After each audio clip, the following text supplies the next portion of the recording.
ജീവന്റെ സസ്യഭാവങ്ങൾ. സഞ്ചരിക്കുന്നവയും വികാസം പ്രാപിച്ച അവയവങ്ങളോട് കൂടിയവയുമായ ജന്തുജാലങ്ങളെ കൂടാതെ പഞ്ചഭൂത പ്രാതിനിധ്യമായി സസ്യജാലങ്ങളും ജീവവൈവിധ്യങ്ങളായി ഭൂമി നിറഞ്ഞു നിൽക്കുന്നു. ജീവവൈവിധ്യങ്ങളെ അവയുടെ പ്രവർത്തന രീതി കൊണ്ടും ശാരീരിക പ്രത്യേകതകൾ കൊണ്ടും പൊതുവെ ജന്തുവെന്നും സസ്യമെന്നും തരംതിരിച്ച് കാണാൻ കഴിയുന്നു. ജീവന്റെ ഒരു വിഭാഗത്തിന് ജീവിതാനിവാര്യത സഞ്ചാരവും അനുബന്ധ പ്രവൃത്തികളുമാകുന്നു. സഞ്ചരിക്കാതെ ഭൂമിയിൽ ഉറച്ചു നിൽക്കുക എന്നതും ബാഹ്യമായി പ്രകടമാകുന്ന പ്രവർത്തനങ്ങൾ ഇല്ലാതിരിക്കുക എന്നതുമാണ് മിക്കവാറും സസ്യങ്ങളെ സംബന്ധിച്ചിടത്തോളമുള്ള പ്രവർത്തനഗതി. ജന്തുക്കളും സസ്യങ്ങളുമെല്ലാം ശ്വസിക്കുകയും അവയുടേതായ രീതിയിൽ ആഹരിക്കുകയും വിശ്രമിക്കുകയുമൊക്കെ ചെയ്യുന്നുവെങ്കിലും ജീവന്റെ ആവാസത്തെ ദ്യോതിപ്പിക്കും വിധത്തിലുള്ള ദൃശ്യരൂപം ജന്തുക്കൾക്കും സസ്യങ്ങൾക്കും തീർത്തും വ്യത്യസ്തമായി കാണുന്നു.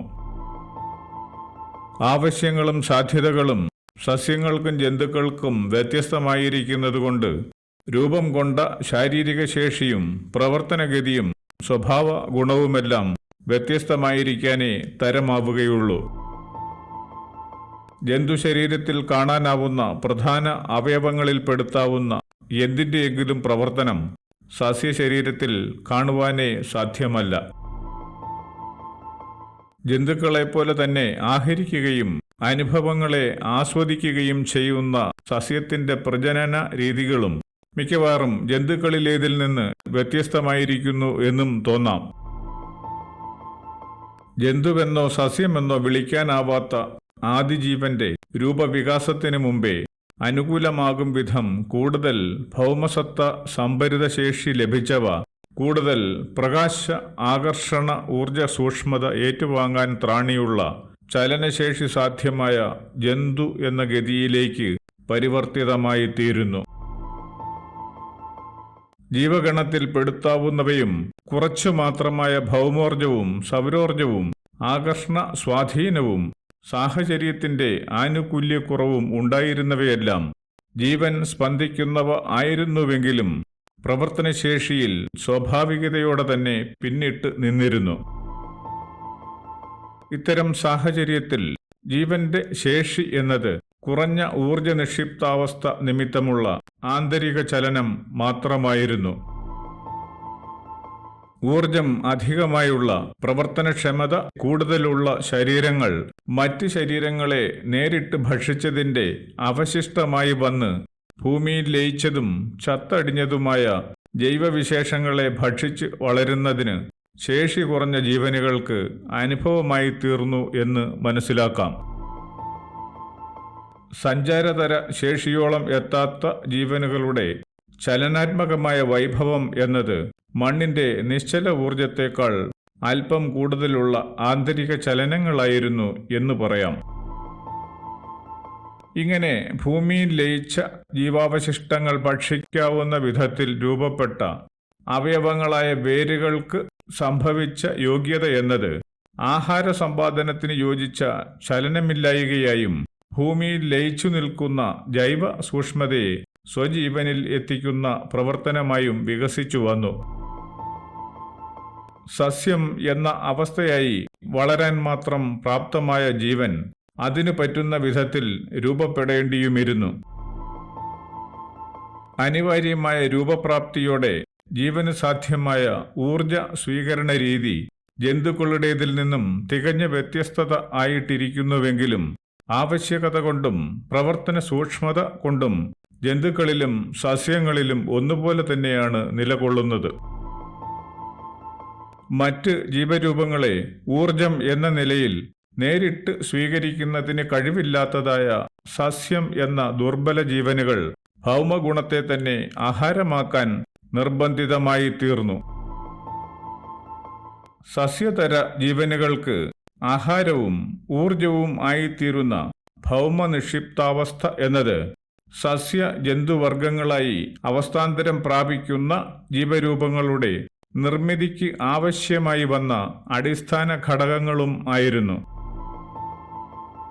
ഇത്തരത്തിൽ ഭൂമിയിൽ നിന്ന് നേരിട്ട് നിരന്തരമായി ആഹരിക്കാവുന്ന പ്രാപ്തിയിലേക്ക് വികാസം പ്രാപിച്ച് ജീവൻ സസ്യം എന്ന പ്രവർത്തനമായി തുടരുന്നതിന് ഇടവന്നു. പ്രവൃത്തിയും ആവശ്യങ്ങളും കാരണമായി നൈരന്തര്യം സംഭവിക്കുകയും നിശ്ചലാവസ്ഥ സ്വഭാവവും സുരക്ഷിതത്വവുമായി നിലവിൽ വരികയും ചെയ്തു. ഭൂമിയിലെ ജീവവികാസത്തിന്റെ അനിവാര്യത കൂടിയായിരുന്നു ജീവജാലങ്ങളുടെ ചലനാത്മകമെന്നും നിശ്ചലമെന്നുമുള്ള പ്രവർത്തന വൈരുദ്ധ്യങ്ങൾ എന്ന് കാണാവുന്നതാണ്. ജീവശേഷി അത്യല്പമായ പ്രവർത്തനം എന്നതു മുതൽ വൈവിധ്യങ്ങളിലൂടെ അതിവിശിഷ്ട ചിന്ത സാധ്യമാക്കുന്ന മനുഷ്യൻ എന്ന പരിണതി വരെയായി ഏറ്റവും താഴെത്തട്ട് മുതൽ പ്രാപഞ്ചികമായ സാധ്യതകളോടെ ഏറ്റവും മുകൾത്തട്ട് വരെ വ്യാപരിച്ചു നിൽക്കുന്നു. സൂക്ഷ്മതരമായി എല്ലാവിധ ജീവഭാവങ്ങളെയും അവയുടെ പ്രവർത്തന വൈവിധ്യങ്ങളെയും ഉൾക്കൊള്ളുന്ന പ്രകൃതിയുടെ ദൃശ്യവൈഭവമായി ജീവതരമായ വൈവിധ്യങ്ങൾ എന്ന പ്രതിഭാസം നിലകൊള്ളുന്നു. ജന്തുവിനും സസ്യത്തിനും പരസ്പരം ആഹരിക്കാനും എല്ലാറ്റിനും വളർച്ചയും ഊർജവികാസവും പ്രാപിക്കുന്നതിനുള്ള ശേഷിയും ഈ വിധത്തിൽ ജീവനുകൾക്കെല്ലാം ലഭ്യമാവുകയും ചെയ്തു.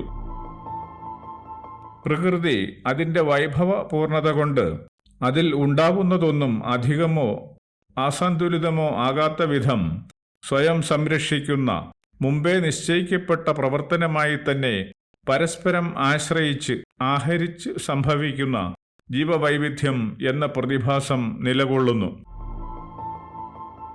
പ്രവൃത്തിയും ആഹരിക്കലും അനുഭവവും അറിവുമായ വൈവിധ്യങ്ങൾ എന്നത് കാലത്തിൽ നിന്ന് പ്രകൃതിക്ക് പകർന്നു കിട്ടിയ ശേഷികളുടെ ജീവവൈവിധ്യങ്ങളിലേക്കുള്ള പകർന്നാട്ടവുമാണ്. ജന്തുവാകുന്ന രൂപത്തിന്റെ നിരന്തരവും അടിസ്ഥാനപരവുമായ പ്രവർത്തനം എന്നത് ഹൃദയത്തിൻ്റെതും രക്തക്കുഴലുകളുടേതുമാണ്. ജന്തുരൂപത്തിന്റെ അടിസ്ഥാനമാകുന്ന ഹൃദയത്തിനും അനുബന്ധ വ്യാപനമായ കുഴലുകൾക്കും രക്തചംക്രമണം എന്ന ആന്തരിക ചലനമല്ലാതെ മറ്റൊരു പ്രവർത്തനം ഉള്ളതായി പറയാനില്ല. ജന്തുവിന്റെ ചലനങ്ങളും പ്രവർത്തനങ്ങളും ബാഹ്യലോക ബന്ധവുമെല്ലാം സാധ്യമാകുന്നതാകട്ടെ അതിൻ്റെ നിരവധിയും വൈവിധ്യങ്ങൾ ഉള്ളതുമായ അവയവങ്ങളിലൂടെയാണ്. ജന്തുതരമായ അവയവങ്ങൾ ഓരോന്നും പ്രാപഞ്ചികമായ ഊർജ വൈവിധ്യങ്ങളുടെ സൂക്ഷ്മ നിക്ഷിപ്താവസ്ഥകളുടെ ദൃശ്യരൂപങ്ങളും ആണല്ലോ.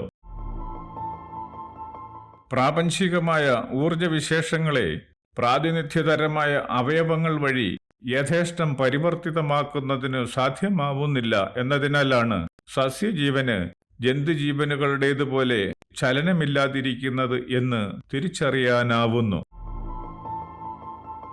ജന്തുരൂപത്തിന്റെ അടിസ്ഥാന പ്രവർത്തനമാകുന്ന ഹൃദയത്തിന്റെയും രക്തക്കുഴലുകളുടെയും ഘടന തന്നെ നിരീക്ഷിച്ചാൽ കാണാനാവുന്നത് ഒരു സസ്യശരീരത്തിന്റെ തുല്യതയെയാണ്. ജന്തുക്കളുടേതുപോലെ അവയവ വൈവിധ്യം ഇല്ലാതിരിക്കുന്ന സസ്യശരീരം മണ്ണിൽ നിന്ന് ധാതു ലവണങ്ങളും ജലവും വേരുകൾ വഴി വലിച്ചെടുക്കുകയും സൂര്യപ്രകാശം ഉപയോഗിച്ച് ഇലകൾ വഴി പാകമാക്കി ശരീരത്തിന്റെ എല്ലാ ഭാഗത്തും എത്തിച്ച് നിലനിൽക്കുകയും വളരുകയും ചെയ്യുന്നതായിട്ട് നാം മനസ്സിലാക്കുന്നു. ജന്തുവിന്റെ ഹൃദയവും രക്തക്കുഴലുകളുമായ പ്രവർത്തനം നിരീക്ഷിക്കുമ്പോൾ കാണാനാവുന്നത് വേരുകളും കമ്പുകളും അടങ്ങുന്ന സസ്യശരീരം എന്ന പ്രവർത്തനത്തിന്റെ വികസിത രൂപമാണ്.